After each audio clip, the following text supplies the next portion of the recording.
Hello everyone, welcome to Raja academy. Friends, आज की video में हम बात करेंगे 10th क्लास के साइंस के मोस्ट इम्पोर्टेंट क्वेश्चंस के बारे में। ये सभी सेलेक्टेड क्वेश्चंस हैं और सभी ऐसे क्वेश्चंस हैं जो कभी ना कभी एग्ज़ाम के अंदर पूछे गए हैं या फिर जिनके पूछे जाने की संभावना बहुत ज़्यादा है। ठीक है फ्रेंड्स, अगर आप इन वीडियो को सीरीज़ वाइज देख लेते हैं तो निश्चित तौर पर आपको किसी भी प्रकार का अनसोल्व करना या फिर मॉडल वगैरह पढ़ने की ज़रूरत नहीं है। बस आप इन वीडियो को सीक्वेंस से देखिए और इन सभी क्वेश्चन को कंसेप्चुअली समझ लीजिए। ठीक है, चलिए फिर शुरू करते हैं। फर्स्ट क्वेश्चन है, लेड नाइट्रेट का रासायनिक सूत्र है। तो लेड नाइट्रेट का रासायनिक सूत्र होता है PbNO3 का होल ट्वाइस, यानी ऑप्शन नंबर सेकंड सही है। PbO लेड ऑक्साइड का रासायनिक सूत्र होता है। ठीक है, जबकि PbNO2 ये लेड नाइट्रेट का नहीं बल्कि लेड नाइट्राइट का होता है। ठीक है, ये लेड नाइट्राइट, ये लेड नाइट्रेट, ये लेड ऑक्साइड। ठीक है, तीनों ही आपको ध्यान रखने हैं। लेड नाइट्राइट अगर आपसे पूछा जाता है PbNO3 का होल ट्वाइस, NO2 का होल ट्वाइस, लेड नाइट्रेट का पूछा जाता है तो फिर PbNO3 का होल ट्वाइस, जबकि लेड ऑक्साइड का PbO होता है। नेक्स्ट क्वेश्चन,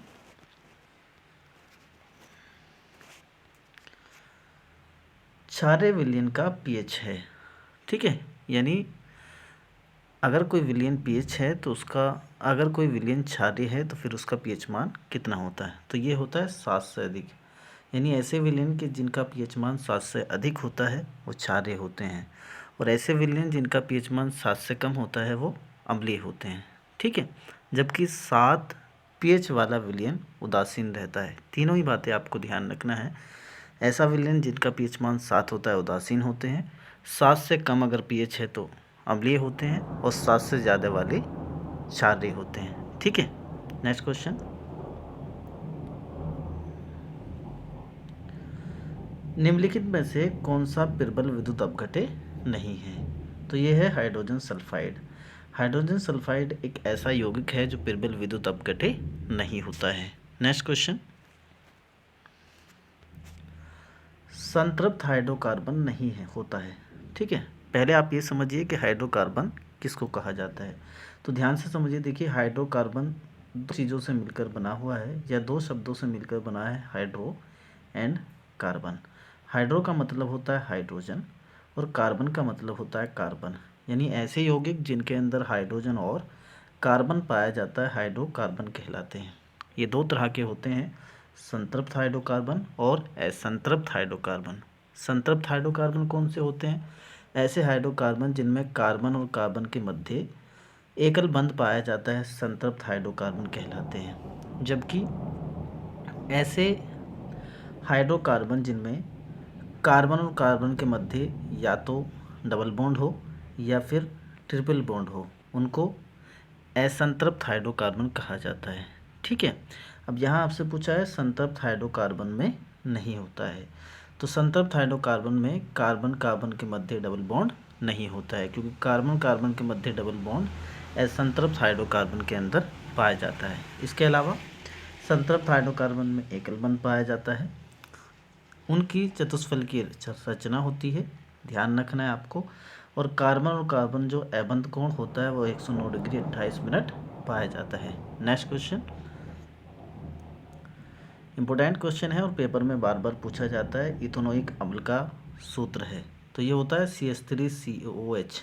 ठीक है, CH3COOH इथेनोइक अम्ल का सूत्र होता है। ठीक है, इसको एसिटिक एसिड भी कहा जाता है।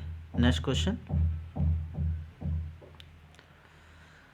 निम्नलिखित में से कौन सा तत्व द्वितीय समूह का सदस्य है, यानी दूसरे समूह का सदस्य कौन सा तत्व है। तो इनमें से मैग्नीशियम एक ऐसा तत्व है जो दूसरे समूह का तत्व है। ठीक है, सवाल यह है कि हम समूह का पता कैसे लगाते हैं। तो समूह का पता लगाया जाता है जब किसी तत्व की इलेक्ट्रॉनिक संरचना को बनाया जाता है या इलेक्ट्रॉनिक संरचना को हम खींचते हैं तो बाह्यतम कोश में जितने इलेक्ट्रॉन होते हैं वो उसकी समूह संख्या को दर्शाता है। जैसे सपोज लिथियम का परमाणु क्रमांक 3 होता है। जब आप इसका इलेक्ट्रॉनिक कॉन्फ़िगरेशन करेंगे तो पहली कोष में 2 जबकि दूसरी में 1 होता है, यानी बाह्यतम कोष में 1 इलेक्ट्रॉन है। तो ये इस बात को दर्शाता है कि ये फर्स्ट समूह का सदस्य है। ठीक है। अगर हम मैग्नीशियम की बात करें तो मैग्नीशियम का परमाणु क्रमांक 12। इलेक्ट्रॉन किस तरह से भरे जाएंगे, 2, 8 एंड 2, यानी बाह्यतम कोष में 2 इलेक्ट्रॉन है। तो इस बात को दर्शा रहा है कि ये दूसरे समूह का सदस्य है। यानी आप समूह संख्या कैसे निकालते हैं, परमाणु क्रमांक, यानी जो इलेक्ट्रॉन किसी तत्व के अंदर जितने इलेक्ट्रॉन होते हैं उनका इलेक्ट्रॉनिक विन्यास खींचा जाता है। ठीक है, यानी कोषों के अंदर इलेक्ट्रॉनों को भरा जाता है और बाह्यतम कोष में जितने इलेक्ट्रॉन होते हैं वो उसकी समूह संख्या को दर्शाता है। नेक्स्ट क्वेश्चन, इम्पोर्टेंट क्वेश्चन है, मार्क कर लीजिए। ऐसा क्वेश्चन आपको देखने को मिलेगा। Fe2O3 2Al arrow Al2O3 plus में 2Fe, यह अभिक्रिया किस प्रकार की है। ठीक है, तो ये अभिक्रिया होती है विस्थापन अभिक्रिया। ठीक है, पहले मैं आपको पहचान बता रहा हूँ। अगर किसी अभिक्रिया के अंदर आपको एक कंपाउंड और एक तत्व दिखाई देता है तो वो हमेशा विस्थापन अभिक्रिया होती है। ठीक है, लेकिन अगर किसी अभिक्रिया के अंदर दोनों ही यौगिक दिखाई दिए जाएं, जैसे सपोज दैट ये दिया जाए NaCl प्लस में AgNO3, अब बनेगा क्या वो एक अलग बात है, लेकिन ये दोनों के दोनों यौगिक हैं। तो अगर कोई आपको एक ऐसी अभिक्रिया दी गई है जिसके अंदर दोनों के दोनों यौगिक हों तो वो द्विविस्थापन अभिक्रिया होती है, यानी द्विविस्थापन अभिक्रिया। और अगर एक तत्व जैसे ये एल्युमिनियम तत्व है और आयरन ऑक्साइड एक यौगिक है, अगर इस तरह की रासायनिक अभिक्रिया आपको दी गई है तो वो विस्थापन अभिक्रिया होती है। यानी ऑप्शन नंबर 3 आपका इस क्वेश्चन के हिसाब से सही है। नेक्स्ट क्वेश्चन, निम्नलिखित यौगिकों में अम्लीय लवण कौन सा है। तो ऐसे लवण जिनके जो पानी में घुलने के बाद H+ आयन बनाते हैं, यानी जिनके अंदर H+ आयन होता है उनको अम्लीय लवण कहते हैं। जबकि ऐसे लवण जिनके जो पानी में घुलने के बाद OH- आयन बनाते हैं उनको क्षारीय लवण कहा जाता है। ठीक है, तो यहाँ NaHSO4 जब इसको पानी में घोला जाता है तो ये Na+, H+ और SO4- बनाता है। चूँकि इसके अंदर H+ आयन प्रेजेंट है इस वजह से ये अम्लीय लवण है, यानी ऑप्शन नंबर 3 सही है। नेक्स्ट क्वेश्चन,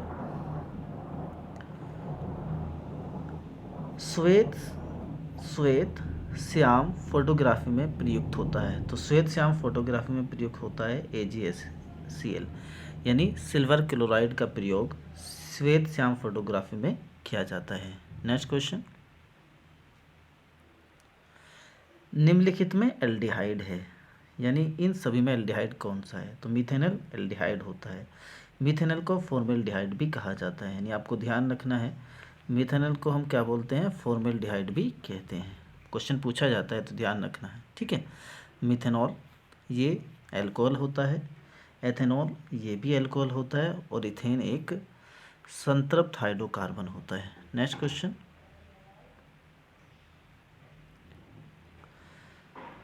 एथिल अल्कोहल का IUPAC नाम है। तो इथाइल अल्कोहल का IUPAC नाम एथेनॉल होता है, यानी ऑप्शन नंबर 3 सही है। नेक्स्ट क्वेश्चन, विकर्ण संबंध के तत्व हैं। तो ये विकर्ण संबंध के तत्व का मतलब क्या है, पहले विकर्ण संबंध समझिए।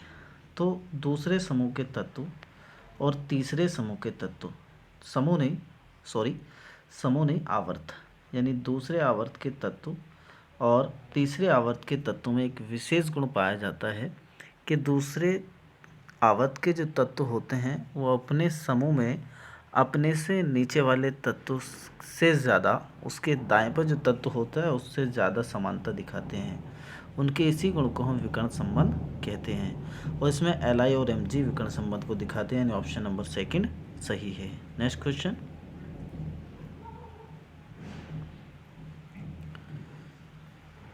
निम्नलिखित युग्मों में से कौन सा युग्म प्रतिस्थापन अभिक्रिया दिखाता है। ठीक है, सोडियम क्लोराइड और कॉपर धातु ये नहीं, मैग्नीशियम क्लोराइड एंड एल्युमिनियम धातु ये भी नहीं, फेरस सल्फेट और सिल्वर धातु ये भी नहीं, सिल्वर नाइट्रेट का विलयन एवं कॉपर धातु ये, यानी ऑप्शन नंबर 4 सही है। ठीक है, नेक्स्ट क्वेश्चन,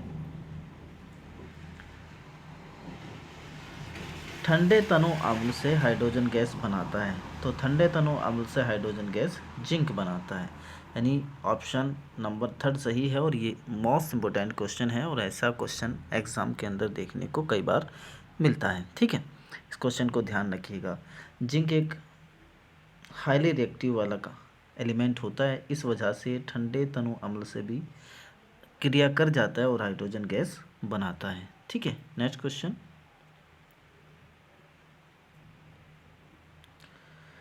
निम्नलिखित में से कौन सी धातु साधारण ताप पर जल से अभिक्रिया करती है? ठीक है, तो ये होती है सोडियम। ठीक, साधारण ताप पर जल से अभिक्रिया करती है। सोडियम एक हाईली रिएक्टिव मेटल है, यानी बहुत तेज़ी से रिएक्शन करता है और ये जल से रिएक्शन कर जाता है, इसी वजह से इसको केरोसिन ऑयल के अंदर रखा जाता है। ठीक है, ये क्वेश्चन भी पूछा जाता है कि किस तत्व को हम केरोसिन ऑयल के अंदर रखते हैं, तो वो सोडियम एंड पोटेशियम। सोडियम और पोटेशियम बहुत हाईली, यानी इनकी क्रियाशीलता बहुत ज़्यादा होती है और क्रियाशीलता ज़्यादा होने के कारण अगर इनको हम एटमॉस्फेयर में खुला छोड़ दें तो ये आग पकड़ लेते हैं। ठीक है, और जल जाते हैं। इससे बचने के लिए इनको केरोसिन ऑयल के अंदर रखा जाता है, यानी ऑप्शन नंबर 4 आपका सही है, क्योंकि इसकी क्रियाशीलता ज़्यादा होने के कारण ये साधारण ताप पर भी जल से अभिक्रिया कर लेता है। ठीक है, दोनों ही क्वेश्चन आपको ध्यान रखने हैं, यानी सोडियम और पोटेशियम साधारण ताप पर ही जल से अभिक्रिया करते हैं। इसके अलावा इन दोनों को केरोसिन ऑयल के अंदर रखा जाता है। Next question. कार्बन परमाणु की संयोजकता होती है, तो ये 4, यानी कार्बन परमाणु की संयोजकता 4 होती है। Next question. क्षारीय धातु हैं, तो लिथियम, सोडियम एंड पोटेशियम को क्षारीय धातु कहा जाता है, यानी सीधा आपको ये ध्यान रखना है, फर्स्ट समूह के जो तत्व होते हैं उनके क्षारीय धातु, जबकि सेकंड समूह के जो तत्व होते हैं उनको क्षारीय मृदा धातु कहा जाता है। अब क्षारीय धातु पूछा गया है तो ऑप्शन नंबर 2 सही है, लेकिन अगर यही सवाल क्षारीय मृदा धातु के लिए पूछा जाता तो ऑप्शन नंबर 1 आपका सही होता है। Next question. प्रोपेनल में क्रियात्मक समूह है, तो प्रोपेनल एक एल्डिहाइड का कंपाउंड है, यानी एल्डिहाइड जो आपकी होमोलॉजियस सीरीज़ है, पूरी की पूरी एक सीरीज़ है, उस सीरीज़ में एल्डिहाइड सीरीज़ का एक मेंबर होता है प्रोपेनल, इस वजह से CHO इसके अंदर क्रियात्मक समूह पाया जाता है। Next question.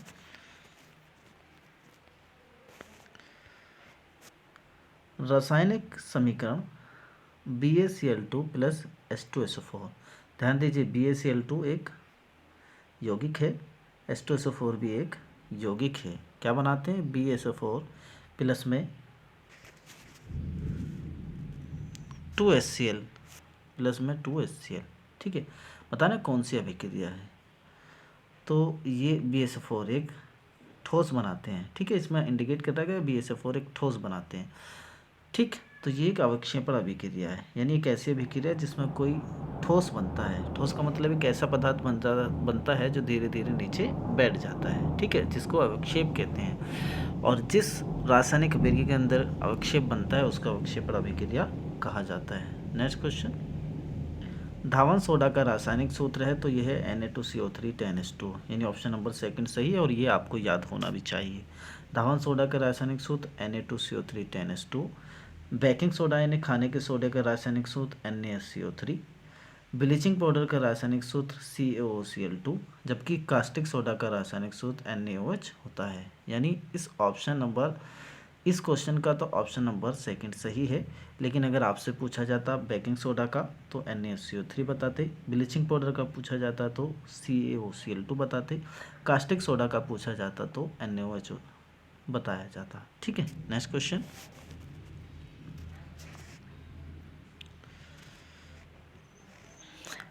अम्ल से हाइड्रोजन हटाने वाली धातु है, तो ये है Zn। Zn एक ऐसी धातु होती है जो अम्ल से हाइड्रोजन को प्रतिस्थापित कर देती है। ठीक है, नेक्स्ट क्वेश्चन। निम्नलिखित में किस यौगिक में कीटोनिक समूह उपस्थित है? तो ये है CH3COCH3, जिसको प्रोपेनॉन कहा जाता है। इसके अंदर ये C डबल बॉन्ड O एक कीटोनिक समूह प्रेजेंट है। Next question. प्रोपेन का रासायनिक सूत्र यानी प्रोपेन यानी जिसके अंदर 3 कार्बन हो, तो ऑप्शन नंबर सेकंड आपका सही है। ठीक है, प्रोप का मतलब होता है 3 कार्बन, यानी जिस यौगिक के अंदर 3 कार्बन आपको दिख रहे हैं वही ऑप्शन सही है। नेक्स्ट क्वेश्चन, हाइड्रोजन अपने गुणों में किस समूह के तत्वों से मिलता जुलता है? मार्क कीजिए, मोस्ट इम्पोर्टेंट क्वेश्चन है, यानी हाइड्रोजन किस किस समूह के साथ समानता प्रदर्शित करता है? तो ये ऑप्शन नंबर फर्स्ट यानी ऑप्शन नंबर फर्स्ट नहीं, फर्स्ट समूह और 17 समूह यानी दोनों ही के साथ समानता प्रदर्शित करता है। इस कारण ऑप्शन नंबर थर्ड आपका सही है।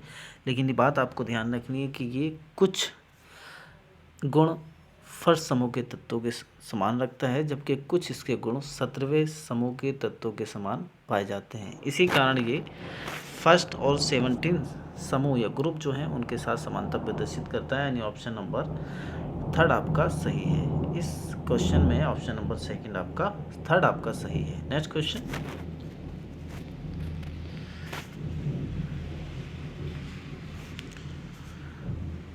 BaCl2 plus Na2SO4 arrow BaSO4 plus में 2NaCl रासायनिक अभिक्रिया किस प्रकार की, यानी ये किस प्रकार की अभिक्रिया है? तो ध्यान दीजिए, ये भी एक यौगिक है और ये भी एक यौगिक। मैंने क्या कहा था कि जिस रासायनिक अभिक्रिया के अंदर दोनों आपको यौगिक दिखाई दें वो द्विविस्थापन अभिक्रिया होती है, और अगर एक यौगिक और एक तत्व आपको दिखाई दे तो वो विस्थापन अभिक्रिया होती है। तो यहाँ ऑप्शन नंबर थर्ड आपका सही है, क्योंकि इसके अंदर दोनों के दोनों यौगिक हैं, इस वजह से ये द्विविस्थापन अभिक्रिया है। नेक्स्ट क्वेश्चन, निम्नलिखित में से कौन सी धातु अम्ल से हाइड्रोजन विस्थापित नहीं करती? तो ये है CO।